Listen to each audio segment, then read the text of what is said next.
He fired me in front of half the engineering floor for not volunteering unpaid overtime, then handed me a non-compete like it was a damn participation trophy. Said, and I quote, "That means you don't touch a keyboard for the next 11 months." I didn't cry, didn't scream. I just packed my things, slid my inventor certification into my bag, and walked out without so much as a glance back. What he didn't know, that was the last decision he'd ever make without my shadow standing over it. 3 weeks earlier, before the theatrics, before the pink slip power play, before his slick little legal threat, I'd still been the quiet one in the server room. I liked it that way. Dual monitors humming, deployment logs running like gospel down my screens, a pot of black coffee, noise-canceling headphones, and a terminal prompt. That was peace. While the rest of them scrambled for performance reviews and title bumps, I built systems that didn't break. I fixed pipelines Rylan didn't even know existed. Hell, half the code he bragged about in board meetings still had my commit tags buried in the branches, and I left them there, on purpose.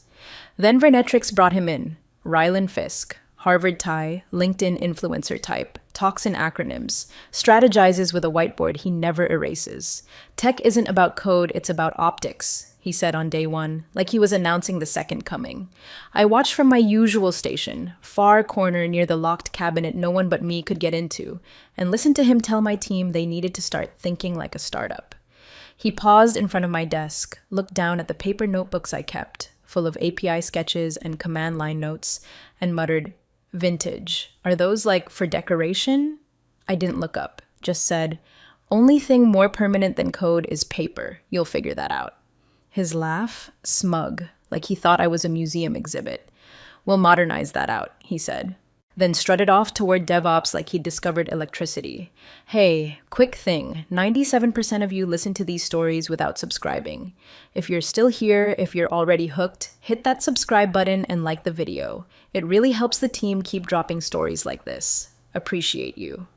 Anyway, first week under Fisk was a circus. He removed 2 senior engineers for bad attitude after they questioned his CI changes. He had us reformat all commit messages to match some vanity standard he picked off a podcast. When I quietly suggested his new deployment flow was going to brick our rollback triggers, he told me to stick to keyboard hygiene. Keyboard hygiene. Like I was some toddler with chocolate fingers on a MacBook. That's when I started logging every comment, every change, every exclusion. Because here's the thing. While he played dress-up CTO, I was already prepared. I'd been prepared for 2 years. See, back in 2021, our founder, Marshall, asked me to spearhead a side project to optimize multi-tenant orchestration for enterprise clients. No deadlines, no oversight, just build it right. I did. Nights, weekends, unpaid stretches with nothing but root access and Red Bull. I didn't ask for extra titles. I didn't care. But I documented every single commit under my name, and when the thing actually worked, when it cut load times by 63% and sliced client costs in half, they wrapped it into our core stack and called it the Fisk engine, named after the new guy, who hadn't even seen the architecture doc.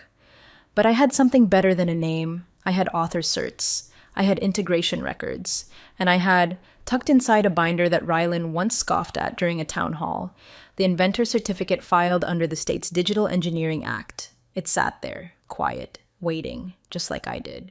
Rylan thought he was waging a war with PowerPoints and posturing, but I wasn't in a war. I was in a clock tower, watching, taking notes, waiting for the one moment he'd make the wrong move, in public, in writing. And when he did, when he tried to fire me with a fake smile and a rehearsed line about tough decisions, he didn't just make a mistake, he triggered a statute he hadn't even read, but I had, and I'd bookmarked it the moment it passed. First thing Monday morning, Rylan sends out a Slack announcement. Architecture Committee refresh. Invites sent. My name isn't on it. I refreshed twice. Check my calendar, nothing. The committee I helped build from scratch, the one I'd chaired for 3 years during every systems overhaul and emergency rollback, suddenly no longer required my strategic input. No explanation, just silence, and a new invite list full of his coffee buddies and 2 interns he once referred to as codefluencers.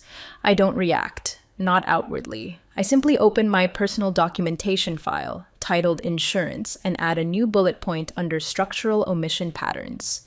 Date, timestamp, committee exclusion, source code versions impacted. Then I close it, sip my coffee, and rerun a deployment diff check that proves their refresh already introduced a memory leak. By noon, Ryland's on a walk and talk with a sales lead, waving his arms like he's solving world hunger. I hear him through the glass. She's great at maintenance, but we need innovation at the top. Vision, execution, Maintenance. That's what he calls 3 years of authoring the orchestration core that their entire platform runs on. That's what he calls the automated rollback logic that once saved a Fortune 500 client from losing 1.4 M during a malformed integration. Again, I don't argue. I highlight the word maintenance in my log and file it under narrative manipulation. Then I open the statute I bookmarked 3 weeks ago. It's a clean one, passed quietly during Q4 last year, buried in a workforce realignment bill. Section 3AV. Non-compete agreements rendered unenforceable if the terminated party is the documented originator of intellectual property under active licensing. It's short, but surgical. I email myself the full PDF. Twice. Around 2:15 that afternoon, Rylan walks past my desk, holding court with one of the DevRel managers, spots my binders stacked neatly against the cubicle wall, black, weathered, each labeled with a quarter and a component set. He taps one. "These antiques yours?" I look up. "Yep," he smirks. "What, Google Docs too modern for you?" "Paper lasts longer than your tenure," I say, without a blink. He chuckles, half to the manager, half to himself. "We'll be digitizing everything soon. Welcome to the cloud." The DevRel guy chuckles nervously. I don't. I just add public derision of documentation practices, 2:17 p.m. to my log. 2 days later, something shifts. Not internally, but externally. An email lands in the shared client liaison inbox. Subject: Varnetrix Q2 orchestration inquiry. The sender? Lead engineer from our biggest renewal client. 220 websites, multi-year deal on the line. They're asking questions about our orchestration schema, specifically about legacy tolerances and override behavior under multi-tenant compression. The kicker? They address it to Rylan and CC me directly with a note that reads, "We'd like confirmation from the original system architect." I wait. Rylan replies with a paragraph of vague fluff about agile structure and forward-leaning compatibility assurance. Zero substance. I don't even have to read it twice to know it's gibberish. The client's reply is dry. "Could Marin please clarify the following?" Now I see it. The first crack. The outside world is noticing what the internal egos have tried to erase. My name, my authorship, my absence from decisions they now realize require my hands, not his voice. Rylan forwards the thread to me with nothing but, "Handle this. Don't overcomplicate." So I do. I respond precisely. 2 paragraphs. Exact subsystem references, commit dates, rationale for each override threshold, and a note reminding them the logic paths are documented under cert auth ME per their SLA. My signature doesn't need to shout. It's there. Me, Marin Ellery, printed, archived, filed. 10 minutes later, their head of compliance replies, "Thank you, Marin. We'll defer to your documentation on all future renewal reviews." I mark that email with a star, not because I need validation, but because I know exactly how many more of those are coming. I didn't design the engine for applause. I designed it to last, and it remembers who built it. Thursday morning, 10 minutes before the cross-team integration briefing, I found the issue. Not a bug, something worse. A silent flaw. An orchestration edge case buried deep in the modified rollback loop, introduced during Rylan's committee refresh. If triggered, it wouldn't crash the system. It would do something subtler, deprioritize timeout alerts under certain tenant loads, delaying failovers by just enough to cause contractual SLA violations. Maybe 100 clients affected, maybe 1,000. A digital slow bleed. I documented it. 3 pages, printout in my left binder sleeve. Code snippet, condition logic, proof path, and potential risk envelope. I slid it into my meeting folder like a surgeon prepping a scalpel. The conference room's packed.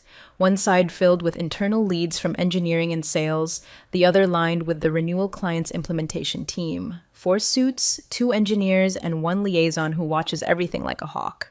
Rylan breezes in late, sleeves rolled up, phone still in hand. "All right, folks, let's get aligned on the orchestration roadmap before next week's sign-off." We're 30 minutes in when he gestures to me. Marin, do a quick overview of the legacy flow for these folks. Keep it high level. I start walking through the schema, top-down triggers, auto fallback behavior, SLA prioritization logic. When I ease into the problem, I don't announce it with fireworks. I never do. I simply point to the sequence and say, there's a recently introduced logic condition here. Line 702 of the orchestration handler. If 3 or more tenants exceed the fallback threshold concurrently, rollback delay tolerances can compound silently. It won't throw an error, but Rylan cuts me off like a car wreck. We don't need junior dev angst in front of paying clients. It's not the words. It's the way he says it, loud enough that the room stills. The sales manager coughs into his sleeve. One of the client engineers freezes with his pen midair. The technical liaison, a quiet woman named Jada with a sharp eye and sharper memory, leans forward slightly. Watching, I don't flinch. I don't argue. I simply close my mouth and reach slowly into my binder. Flip to the page I'd marked earlier with a red tab. Section 3AV of the State Employment Code. The clause about intellectual property originators and termination triggered exemption from restrictive covenants. My thumb rests against the paragraph as Rylan prattles on about modern agility and cloud-native resilience. Words he read in a trade blog and now flings like confetti. Across the table, Jada is still watching. Not him. Me. I tilt the binder just slightly, just enough for her to see the statute header. No words, no theatrics, just ink and silence. The meeting continues without me. Rylan waves his arms and praises the efficiency of the new stack. Someone makes a joke about retiring the old scripts. Laughter follows, but not from the clients. After the room starts to empty, I collect my things slowly. Jada lingers near the door. Then one of the client's engineers, young guy, glasses, sharp posture, leans over and whispers, "You wrote this engine, didn't you?" I don't answer. I don't need to. He nods like that was enough. Because it is. The code knows, the paper trail knows, and now, so do they. It started with a neutral email, too polite to raise eyebrows, too precise to be casual. Per our ongoing renewal review, we'd appreciate the opportunity to clarify certain historical architecture assumptions. Would you be open to a brief one-on-one? No CCs, no emojis, no scheduling link, just a direct contact from Delane Franklin, one of the senior legal advisors for the renewal client. His name had been buried in contracts I helped negotiate 3 years ago when we were still onboarding their tenant matrix. He hadn't forgotten. I replied with a single line. Available this Thursday, 9:30 a.m. Let me know if you'd prefer Teams or Signal. He chose Signal. The call opened with courtesy, but it didn't stay there long. Delane got straight to it. We've reviewed the orchestration deployment flow and traced several core behaviors back to original architecture files. Your name appears consistently. On commits, design notes, even the failover cert routing. I confirmed. Quietly. Factually. Yes, I authored the core orchestration logic under Marshall's original sandbox authorization. The integration stack was built during unpaid dev cycles on internal equipment. All commit signatures and timestamps are intact. The cert routing was filed under state guidance, Engineering IP Statute 2.3b. He didn't interrupt, just let me talk. I opened the binder, the one Rylan called Antique, and read off the section numbers tied to my original schema. I also shared a PDF folder containing scanned design drafts, a notarized affidavit from our former lead systems architect confirming my authorship, and the original patent filing addendum Marshall insisted I draft just in case leadership ever got creative. It wasn't a defensive gesture, I wasn't protecting myself, I was handing them clarity. By the time we ended the call, Delane's tone had shifted. It wasn't warm, but it was sharp now. Alert. He thanked me not just for the materials, but for the precision and professional restraint. That was the moment I knew the veil had lifted. They saw the truth now, not the title beside my name, but the gravity underneath it. Meanwhile, back at HQ, Rylan strutted through the open workspace like a man who just discovered Kubernetes. "We're finally streamlining the dev pool," he announced during a surprise all-hands. "Too much legacy clutter. We need velocity, not nostalgia." He motioned vaguely toward the rear of the room, toward my empty chair, since I'd stopped attending his meetings in person. If people aren't evolving, they're just roadblocks. Someone clapped. I don't know who. I didn't look up. because I was in another meeting, this time with the client's technical compliance lead. They'd flagged inconsistencies in the integration cert flow, specifically why all license chains routed through a user listed as Mellery AUTF, a profile tied directly to my employee ID. I answered with a single line, "That's the master credential the engine won't run without." It landed. They didn't need me to spell it out. They were already doing the math. Behind Ryland's noise, the legal teams were stitching together a different picture, a timeline of who built what, when, and under which contractual terms. One where my name wasn't a footnote. It was the source, and for the first time in months, I didn't feel erased. I felt seen. The room smelled like too much cologne and burnt coffee. Typical pre-renewal circus. Ryland had booked the top conference suite, complete with catered snacks and a laminated agenda no one asked for. Integration Master Sync, future-proofing Varnetrix, it said across the top in bold blue font. He stood near the head of the table, sleeves rolled, tie loosened, performative exhaustion on full display like he was carrying the weight of innovation itself. I took a seat near the far end, not in the spotlight, not even close, just within range. I placed a single folder on the table, unlabeled, and pulled my hair back into a loose twist. No laptop, no phone, just a pen and a badge clipped to the folder, the one he never bothered to ask about. The client's delegation entered briskly. Jada, their technical liaison, nodded when she saw me. Not friendly, respectful. Behind her came the firm's lead counsel, Delane, and finally their project investor, a thin man in a slate gray blazer with a watch that probably cost more than my car. Ryland stood like a game show host. "Welcome, welcome. Excited to show you where we've taken your infrastructure this quarter." He opened with buzzwords. Decoupled containers, synergized data fabrics, predictive elasticity, none of which meant a damn thing without the orchestration to hold it together. And that orchestration? Still mine. 15 minutes in, Jada raised her hand. "We want to confirm that the engine changes meet the licensing integrity parameters from the original compliance package." Ryland smiled. "Of course, my team's cleaned up a lot of the legacy logic. We're modernizing the stack while staying within authorship tolerances." I spoke for the first time. "Could you define authorship tolerances?" He turned, surprised I'd spoken aloud. "Here to audit my work again, Marin?" He chuckled, loud and performative. "Do you even know how enterprise integration works?" The room shifted. You could feel it, like someone had shut a window midsummer and sucked the air out. Jada's eyes narrowed. Delane stopped tapping his pen. I didn't speak. I didn't blink. Instead, I reached for the folder in front of me, unhooked my badge, and slid it across the table. It wasn't my employee ID. It was the inventor's certification tag. Black laminate, state sealed, embedded QR. At the bottom, beneath the barcode, my full name, Marin Ellery. Inventor of record, Statute 2.3b IP Orchestration System. License reference ID 4407NT09. Silence. Jada picked it up first. Read it fully. Her expression didn't change, but her posture did. Spine straighter, attention tighter. She passed it to Delane. He blinked once, then twice, then handed it to the investor. He studied it for a moment, turned slowly toward Ryland and said, "Do you know who she is?"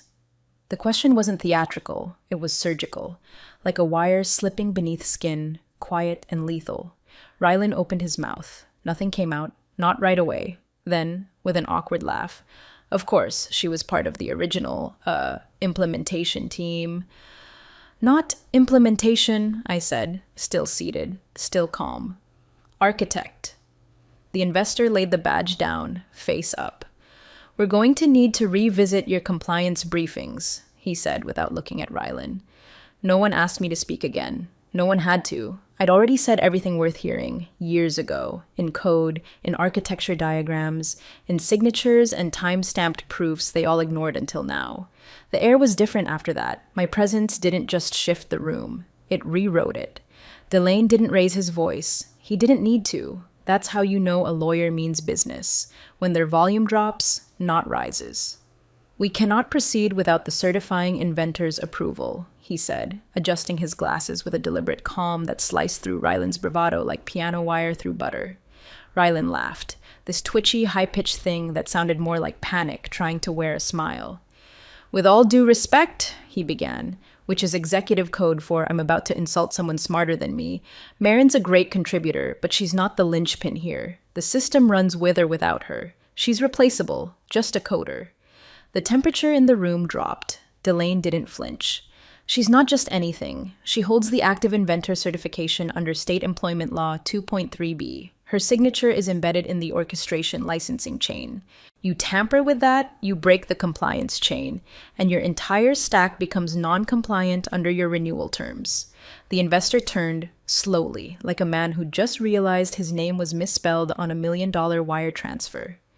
"Let me get this straight," he said to Rylan, his tone pure ice. "You've been restructuring the architecture, discrediting the certifying author, and cutting her out of the committee while her name holds the legal license to deploy the product we're investing in." Rylan blinked. "That's not... she wasn't... The original code base is legacy." "She holds the license," the investor snapped, standing now. "Remove her and your stack violates compliance. That's not a legacy issue. That's a contract breach." Rylan looked around the room for backup and found none. Not from Jada, who now had her arms crossed and was very clearly done pretending he understood what he was doing. Not from the product manager, who suddenly found great interest in the label on her water bottle. Not even from the junior developer Rylan always dragged into meetings like some kind of living prop. He just stared at his notepad like it might save his career. And me? I said nothing. I didn't lean in, didn't smirk, didn't even blink. I simply adjusted the corner of my badge, the one still resting face up in front of me, and let the silence work harder than I ever had to. Because Ryland's empire, the meetings, the titles, the jargon, was a paper fortress built on an engine I had architected line by line. His authority was performative, mine was structural. And when structure speaks, performance doesn't matter. For the rest of the meeting, they stopped addressing questions to him. They addressed them to me. By 1:47 p.m., Ryland's name vanished from the renewal Slack channel. No announcement, no explanation. Just gone, like a corrupt variable silently purged from memory. The channel topic updated from CTO-led briefings to Client Alignment Coordination, Lead M. Ellery. At 2:12 p.m., I got the email from HR. Subject: Performance Alignment Discussion. Message body: Hi Marin, leadership would like to schedule a brief sync regarding your current role and strategic positioning. Please indicate availability. I didn't respond. Not yet. Let them squirm a little in the ambiguity they created. At 3:09 p.m., the founder of Varnetrix, Marshall Gray, returned from his 3-week tech conference blitz in Singapore. I only knew because he walked past the server room I was working in and did a full double take, holding a printout of the integration license index like it had just cursed at him. He stopped, stared, then muttered, more to himself than to me, "How did he not know she built the engine?" I didn't answer. He wasn't really asking me. At 3:46 p.m., the renewal client submitted a formal request through their vendor portal. Final integration walkthrough to be led by certifying inventor Marin Ellery, required before compliance re-sign-off. No negotiation, no alternate names, just mine. So I pulled out the binder, the same one Rylan mocked as antique. Same one he tapped with a smirk like it was holding his grandfather's recipes. I set it on the conference room table, opened it to section 4.2, Service Orchestration Variance Handling, and began. No screen share, no presentation deck, just paper, diagrams, and steady voice. The client team followed every word. No interruptions, no smirks. Jada asked 2 questions, both answered by pointing to hand-sketched workflows annotated in pen. When I showed them the exact logic path that preemptively rerouted failovers during simultaneous tenant spikes, something Rylan had once dismissed as over-engineering, Delane leaned back and simply said, "Elegant." The walkthrough took 42 minutes. The approval email came in 37 minutes later. Renewal recommendation approved. All architecture conditions met. Compliance certs confirmed valid. I closed the binder, clipped it shut, and walked out of the room before anyone could clap or speak or spin it into a headline. I didn't need applause. I didn't need Ryland's old title. I didn't even need the seat at the next leadership offsite. What I needed, what I earned, was clarity. Unmistakable, ink on paper, audit trail clarity, that I had built this thing, that they had tried to erase me, and that the system, my system, refused to run without me. No speeches, no revenge monologues, just correction, quiet and final. The deposition was held in a windowless room that smelled like overcooked coffee and stale anxiety. Beige walls, flickering fluorescence, the kind of space where reputations don't die loudly, they just wither into silence. I wore gray. No makeup, no jewelry, just a black leather folder and a pen that had already written 3 resignation letters for former bosses in another life. Across from me sat Rylan, freshly shaved but twitchy, like someone trying to cosplay competence. His lawyer, a corporate partner from a downtown firm with more letters in his title than common sense in his strategy, shuffled papers and tried to project calm. He didn't look at me once. "Let's begin," the company's counsel said, pressing record. The opening 30 minutes were theater, him trying to paint my departure as abrupt, combative, and in violation of the non-compete clause I'd signed years earlier. The irony wasn't lost on me, a man who publicly erased my authorship, now claiming ownership over where I'm allowed to type code. They presented screenshots of my LinkedIn update, technical systems consultant, contracted role, Rizor Group. Ryland smirked, like that was his gotcha moment, like he'd caught me tagging graffiti on the company's side wall. I waited. Then came the part they weren't ready for. The company's own lawyer, Bryce, I think his name was, flipped to a printed packet I recognized immediately, the employment law update from 3 months ago. The one I'd bookmarked, the one I'd printed, the one that now sat in my leather folder with a red tab labeled Trigger. Bryce began reading, voice monotone. Per Employment Statute 3AV, effective August 1st, any individual who is both 1. The documented originator of active intellectual property under enterprise license, and 2. Involuntarily terminated during a reduction or reclassification period, shall be exempt from previously enforceable non-compete clauses. He stopped, mid-sentence, eyes still on the page, then he looked up, slowly, and turned to Rylan. "On what exact date," he asked, voice thinner now, "did you terminate Ms. Ellery?" Rylan blinked. It was in May, I think, or maybe June." I spoke, calm as the server room at 3 a.m. "June 3rd, 11:12 a.m. Pacific. I have the termination email. Would you like me to forward it?" Bryce didn't respond right away. He just exhaled, quietly, then glanced at the stack of documents in front of him like they'd betrayed him personally. He turned back to the recorder. "For the record, based on the termination date and the updated statute's enactment, the non-compete claim is no longer enforceable. Additionally, the company may be in breach of inventor protection compliance under State IP Provision 2.3b. Silence followed, the kind that hums louder than shouting. Rylan fidgeted in his chair, mouth opening and closing like a fish gasping on the dock. The lawyer next to him leaned back like he'd just been handed a live grenade. I didn't gloat. I didn't flinch. I just opened my folder, turned to the next tab, and waited. Because this was never about drama, never about revenge. It was about proof. And the one thing more permanent than titles, than smirks, than polished LinkedIn blurbs, was code. And the law that finally caught up to the truth it told. The lawsuit didn't even last long enough for the coffee to cool. 47 minutes, to be exact. After the statute was read into the record and the timeline confirmed, Rylan's legal team requested a recess. 10 minutes later, they returned with a 2-sentence withdrawal. All claims against Ms. Ellery are hereby dropped with prejudice. No further action will be pursued. The court reporter didn't even look surprised. She just marked the timestamp and turned off the mic. I walked out without a word. No handshake, no eye contact. Rylan didn't follow. I don't think he could stand. By the following week, the renewal client had redrafted their contract, not with Varnetrix, with me. Direct consulting agreement, 18-month retainer, triple my old salary, no non-compete clause, no restrictive language, full autonomy over architecture decisions and licensing continuity. The clause they added in bold made me smile. Technical oversight to remain solely with EMSA Ellery for duration of system lifecycle. Rylan's board called an emergency session 3 days after that. I didn't attend, but word traveled. They used the phrase operational negligence in the dismissal note. Internally, they referred to it as the Ellery incident. His badge was deactivated before his post-layoff farewell email could send. I never replied to the HR follow-up. Let the silence stand. That was the only thing that ever spoke truth at Varnetrix anyway.